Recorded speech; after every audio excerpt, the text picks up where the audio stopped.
we're sitting in a $1 million home that was paid off 10 years ago. I don't need other people's stuff. New at 10, former Orleans Parish School Board member Jimmy Farenholt says he was blindsided by allegations of theft at the state capitol. He says he is not a thief and made a mistake. And that mistake is forcing him to confront a problem he says he's hidden for 40 years. During my conversation with him, Farenholt discusses what happened at the Capitol that day, taking responsibility and resolving the matter. Do you admit to stealing the iPad and the other items that were reported stolen at the Capitol? And that would be no. You did not? No. The iPad, a keyboard, and a briefcase were reported stolen from a lobbyist at the state capitol last week. State police say GPS led them to the iPad at Farenholtz's New Orleans home. He says he made a mistake and calls the whole ordeal an accident. But he acknowledges it's an accident that happened because of the things he did. And the things I did revolve around the fact that I have a problem with alcohol, a serious problem with alcohol. Farenholt says on the day he's accused of stealing the items, he woke up, started drinking, and continued all day.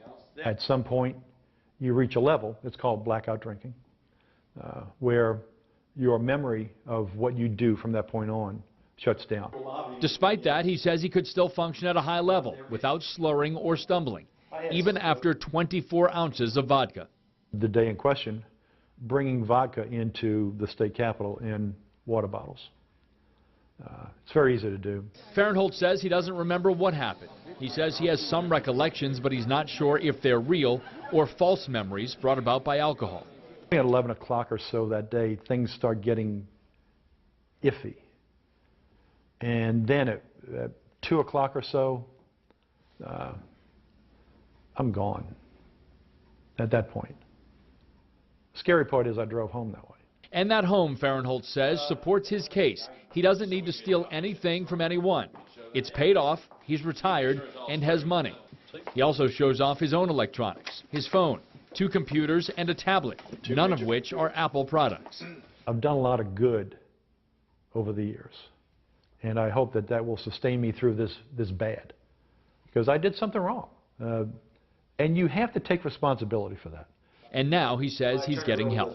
Putting friends and relatives through this for 40 years, it's time to find out why I drink like I do. Farenholt says he has done a lot of good over the years and hopes that will sustain him through this bad period. He also wanted to make clear he is not a lobbyist, as was reported by others.